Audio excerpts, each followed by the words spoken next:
नमस्कार दोस्तों, स्वागत है आपका एक बार फिर से हमारे YouTube channel Saraswati classes and short hand में। आज जो हम बात करेंगे, मुख्य तौर पे हम बात करेंगे कि कितने इसकी मेरिट जाएगी। जो पेपर हुआ है यूके SSC का 158 पोस्टों के लिए, तो इसमें ये पेपर लेके मैं आया हूँ और ये पेपर दिखाने का जो मेन ऑब्जेक्टिव है वो ये है कि किस तरीके का प्रश्न पत्र आया है। दरअसल मैंने इससे पहले एक वीडियो बनाया था और उसमें मैंने जो कट ऑफ जाने की संभावना बताई थी, जो एक्सपेक्टेड कट ऑफ बताई थी, वो 70 से और 75 बताई थी। लेकिन जितने भी लोगों से मैंने अभी तक बात की है, जब भी मैंने उनसे बात की है तो मैंने उनसे मेरिट के बारे में पूछा कि कितने आप लोगों के मार्क्स आ रहे हैं, तो लगभग सभी लोगों के 60 के आसपास मार्क्स आ रहे हैं। यानी कि 60 और 70 के बीच में मैक्सिमम कैंडिडेट्स के मार्क्स हैं। लगभग मैंने अभी तक 60-70 लोगों से बात की है, तो सबके नंबर 60 के आसपास ही होंगे। मैं एवरेज 60 लेके चल रहा हूँ, तो इसलिए जो मेरा पहले वाला अनुमान था वो लगभग गलत है। 70 to 75 नहीं रहेगी, क्योंकि देखो मैं पेपर इसलिए लेके आया हूँ, ये 3rd शिफ्ट का पेपर है। अब इस पेपर को देखते हैं कैसा पेपर आया था। पहली शिफ्ट का पेपर कठिन आया था, दूसरी का थोड़ा आसान है और तीसरे का पेपर ये मैं लेके आया हूँ आपके लिए। तो देखते हैं पेपर क्या आया था। क्वेश्चन कि कार्यालय में सभी को सामान्य सूचना ज्ञात कराने के लिए किस प्रकार का दस्तावेज जारी किया जाता है। कार्यालयी पत्र या कार्यालयी आदेश जारी किया जाता है। ये किस प्रकार का ऑप्शन आपका रहा होगा, उसके हिसाब से इसका आंसर हो जाएगा। गौ शब्द का तद्भव क्या हो जाएगा, गाय हो जाएगा। ठीक है। छात्र द्वारा प्राचार्य को लिखा जाने वाला पत्र किस प्रकार का पत्र माना जाता है। ये आपका औपचारिक पत्र होगा। ब्रज भाषा किस राज्य की प्रचलित भाषा है। ब्रज भाषा आपका उत्तर प्रदेश में बोली जाती है, पश्चिमी हिंदी की भाषा है। अवधी किस राज्य में बोली जाती है, तो अवधी पूर्वी हिंदी की भाषा है, तो इसका आंसर हो जाएगा मध्य प्रदेश। हालांकि इसका आंसर अवधी उत्तर प्रदेश में भी बोली जाती है, लेकिन इसका आंसर क्या होगा, ये आंसर की देखने के बाद पता चलेगा। क्योटो प्रोटोकॉल कब लागू हुआ। क्योटो प्रोटोकॉल लागू हुआ है 16 फरवरी 2005 को। तो 16 फरवरी 2005 को जापान में शुरू हुआ था, ये लागू हुआ था। ठीक है, शुरू पहले हो चुका था, तो पर्यावरण से संबंधित है। 1960 में कौन से राज्य बनाए गए, तो 1960 में गुजरात और महाराष्ट्र बने थे, दो अलग अलग राज्य। चिनाब किसकी सहायक नदी है, तो चिनाब सिंधु नदी की सहायक नदियाँ हैं। ठीक है, चिनाब हो गया, रावी हो गया, सतलज हो गया। किन देशों ने द्वितीय विश्व युद्ध में पहले जर्मनी पर युद्ध की घोषणा की थी। तो फ्रांस ने की थी सबसे पहले जर्मनी पर युद्ध की घोषणा। नैनीताल के बाहरी क्षेत्र कृष्णापुर में सत्याग्रह आश्रम की स्थापना किसने की, तो इसका आंसर मुझे भी नहीं मालूम है, ये जब आंसर की आ जाएगी उसके बाद हम देखेंगे। विश्व मेला कौन सी जनजाति का मेला है, तो विश्व मेला है जौनसारी जनजाति का। 2011 की जनगणना में उत्तराखंड में महिलाओं की साक्षरता कितनी थी, तो 70% साक्षरता थी महिलाओं की। दी हिमाद्री कौन से हिमालय श्रेणी को कहा जाता है, तो ये कहते हैं महान हिमालय। उसके बहुत सारे नाम हो जाते हैं, महान हिमालय कहते हैं, ग्रेट हिमालय कहते हैं, हिमानी कहते हैं, ठीक है, हिमाद्री कहते हैं, आंतरिक हिमालय कहते हैं। ठीक, तो वही हो गया, दी हिमाद्री के नाम से जाना जाता है। जनगणना 2011 के अनुसार उत्तराखंड में शहरी लिंगानुपात कितना है। अब उत्तराखंड के लिंगानुपात की बात करेंगे तो 963 लिंगानुपात है। अब 963 तो उत्तराखंड का लिंगानुपात है, लेकिन अब ये शहरी क्षेत्रों में कितना है और ग्रामीण क्षेत्रों में कितना है। तो शहरी क्षेत्रों में, ग्रामीण क्षेत्रों में पहली शिफ्ट में जो पेपर आया था उसमें ग्रामीण क्षेत्रों में पूछा था। अब ग्रामीण क्षेत्रों का लगभग 1000 के आसपास है और शहरी क्षेत्रों का मेरे ख्याल से 911 के आसपास है। इसका ऑप्शन के हिसाब से पता नहीं कौन सा ऑप्शन होगा, लेकिन इसका एग्जैक्टली हम कह नहीं सकते, तो इसका आंसर की आने पे देखेंगे।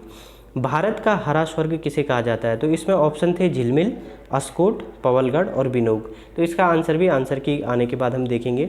रामशिला मंदिर कौन से किले में स्थित है, रामशिला मंदिर अल्मोड़ा में है और रुद्रचंद के समय में बनाया गया था, तो इसका आंसर ऑप्शन में क्या रहा होगा, मल्ला महल इसका आंसर हो सकता है। मालवा भूकंप कब आया था, 1998 में आया था। नानकमत्ता बांध कौन सी नदी पे है, तो नंदौर पे है नानकमत्ता बांध। उत्तराखंड मानव विकास रिपोर्ट 2018 के अनुसार उत्तराखंड के किस जिले में गरीबी का प्रतिशत सबसे कम है, तो इसका आंसर तो अभी अज्ञात है नहीं, तो इसका आंसर की देखने पे पता चलेगा कौन सा है। ऑप्शन में है इसके हरिद्वार है, उत्तरकाशी है, चंपावत है और उधम सिंह नगर है। झाझरा वन रेंज कौन से राष्ट्रीय उद्यान से होकर गुजरता है, तो ये गुजरता है आपका राजाजी से। किस आदिवासी भाषा को यूनेस्को ने गंभीर रूप से लुप्तप्राय भाषा के रूप में मान्यता दी है?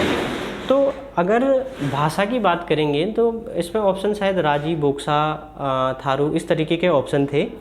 तो अगर इस तरीके की बात करेंगे तो सबसे जो समाप्ति के कगार पे है वो राजी जनजाति है, और अगर समाप्ति के आधार पे होगी तो इन्हीं की भाषा होगी जो मुंडसा है। ठीक है, इसके आधार पे देखेंगे हम। बॉटनिकल सर्वे ऑफ इंडिया का उत्तरी क्षेत्रीय केंद्र कहाँ स्थित है? देहरादून में स्थित है। मोर्ले मिंटो सुधार को जाना जाता है, अन्य किस नाम से जाना जाएगा? तो मोर्ले मिंटो सुधार को हम जानते हैं भारतीय परिषद अधिनियम 1909 के नाम से। पहाड़ पर लालटेन किसकी रचना है? मंगलेश डबराल की रचना है, प्रसिद्ध रचना है मंगलेश डबराल की। अनुच्छेद 351 किससे संबंधित है? तो 343 से लेकर के 351 के बीच हिंदी के संबंध में है। तो हिंदी के लिए विशेष उपबंध की बात की गई है 351 में। दांडी यात्रा के समय वायसराय कौन था? तो 1930 में हुई थी दांडी यात्रा, तो उस समय वायसराय था लॉर्ड इरविन। हिमालयी राज्यों की श्रेणी के तहत निर्यात तत्परता सूचकांक 2020 में उत्तराखंड का स्थान कौन सा था? इसका आंसर भी हमें देखने उसके बाद ही पता चलेगा आंसर की पे। शिमला समझौते पर हस्ताक्षर कब हुए? 1972 में हस्ताक्षर हुए थे, जब भारत और पाकिस्तान के मध्य 1971 का युद्ध हुआ था। तो इंदिरा गांधी और भुट्टो के मध्य ये समझौता हुआ था। लैब ग्रीन मीट प्रोडक्ट, ये इसका भी आंसर पता नहीं है।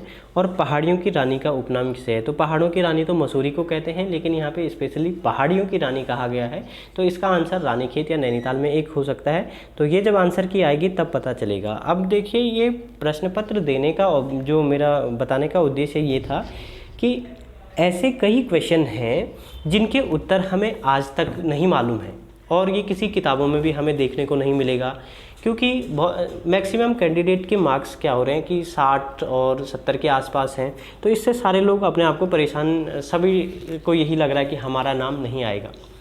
देखिए, जहाँ तक नाम आने वाली बात है, तो अभी तक स्टेनोग्राफर के जितने भी एग्ज़ाम हुए हैं, 2016 में हुआ था पोस्ट कोड 07 का, जिसमें 179 पोस्ट थी, बाद में घटा करके 121 पोस्ट आई थी, बाद में घटा करके 121 पोस्ट रह गई थी। तो आज की डेट में उसकी मेरिट गई थी 75 जनरल बॉयज़ की मेरिट गई थी। तो उसके बाद उसकी 3 वेटिंग लिस्ट आ चुकी है, और उसके बाद चौथी वेटिंग लिस्ट का भी पेपर हो चुका है। तो 4 वेटिंग लिस्ट उसमें आई है। उसमें जो है पेपर बहुत मतलब नॉर्मल पेपर था, और 75 उसकी मेरिट गई। उस समय भी लगभग 7-8 हज़ार लोगों ने ही उसका फॉर्म भरा था।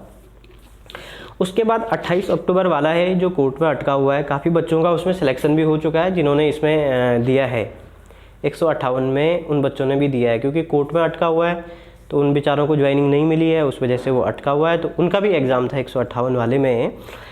तो 28 अक्टूबर वाले को भी देखेंगे तो 28 अक्टूबर का पेपर काफ़ी कठिन था, है ना, और उसमें क्लर्क और स्टेनो दोनों को मिला करके पेपर कराया गया था। एक पेपर कराया गया था। उसके बाद उसमें जो पहली लिस्ट लगी थी, तो पहली मेरिट उसके लगभग गई थी 55 नंबर, 55 के आसपास उसमें मेरिट गई थी। उसके बाद हाई कोर्ट का देखेंगे तो हाई कोर्ट का देखिए वो अलग है। हाई कोर्ट में अलग इश्यूज़ हुए थे। हाई कोर्ट के बारे में सबको पता है कि कैसे कैसे उसमें सिलेक्शन हुए हैं, तो इसलिए मैं हाई कोर्ट की बात नहीं कर रहा हूँ। लेकिन हाई कोर्ट में भी अगर आप लोगों ने देखा होगा तो 41 सीटों के लिए जितने लोगों ने एग्ज़ाम दिया, तो अभी उसमें आधी सीटें भी नहीं भर पाई हैं, है ना। तो कुल मिलाकर के अगर आप लोगों के, मेरे कहने का मतलब ये है कि अगर आप लोगों के नंबर कम आ रहे हैं, अगर आप लोगों को ऐसा लग रहा है, क्योंकि ये तो आंसर की आने के बाद पता चलेगा किसके कितने नंबर हैं, लेकिन मैक्सिमम कैंडिडेट हैं जिन्होंने अटेम्प्ट मतलब 75 के आसपास अटेम्प्ट किए हैं, है ना, उसमें भी काफ़ी कुछ गलत हो गए हैं। तो ओवरऑल ये है कि इसकी मेरिट रहेगी 60 और 70 के बीच में। तो अगर आप लोगों के इतने मार्क्स आ रहे हैं तो आप लोगों को शॉर्ट हैंड शुरू कर लेनी चाहिए, क्योंकि अगले महीने तक इसका रिजल्ट आ जाएगा और तब आपको टाइम नहीं मिल पाएगा। तो इसलिए आप लोग उसकी तैयारी कीजिए। शॉर्ट हैंड में आज तक लगभग सभी का नंबर आया ही है, चाहे आपका वेटिंग में आए चाहे आपकी पहली लिस्ट में आए। तो इसलिए मैं तो आपको ये सुझाव दूंगा कि आप लोग आशुलिपि की तैयारी करना शुरू कर दीजिए, है ना, क्योंकि आपके पास इसके अलावा कोई दूसरा ऑप्शन ही नहीं है। अगर मेरिट कम गई, आप ये सोच के अगर शॉर्ट हैंड की तैयारी नहीं करते हैं कि मेरिट ज़्यादा जाएगी, तो उसमें आपका नुकसान हो सकता है, क्योंकि मेरिट लगभग कम रहेगी। आपने अपने साथ के जितने भी लोगों से पूछा होगा, सबका पेपर एवरेज है, किसी के ज़्यादा मार्क्स नहीं आ रहे। तो इसलिए निराश होने की आवश्यकता नहीं है। मेरिट बहुत ज़्यादा नहीं जा रही है। पहले वाले वीडियो में मैंने इसलिए बताया बिकॉज उस समय सभी बच्चों ने ये कहा कि हमने इतने अटैम्प्ट किए हैं, तो वो अटैम्प्ट के आधार पे था, क्योंकि पेपर हल्का लग रहा था, क्योंकि कुछ क्वेश्चन बहुत इजी थे। लेकिन अब जब मैंने तीनों शिफ्टों का पेपर देखा तो पहले और तीसरी शिफ्ट में पेपर थोड़ा ठीक है, कठिन पेपर बोलूँगा मैं इसको। तो इस हिसाब से मेरिट आपकी डाउन रहेगी, तो आप बेझिझक शॉर्ट हैंड की तैयारी कीजिए। मैं आशा करता हूँ कि सभी लोगों का पहली लिस्ट में नाम आए, नहीं तो वेटिंग लिस्ट में लगभग सभी का नाम आ जाएगा। धन्यवाद। और शॉर्ट हैंड से संबंधित किसी भी जानकारी के लिए या उत्तराखंड जीएस से संबंधित किसी भी जानकारी के लिए हमारे चैनल सब्सक्राइब करना ना भूलें। धन्यवाद।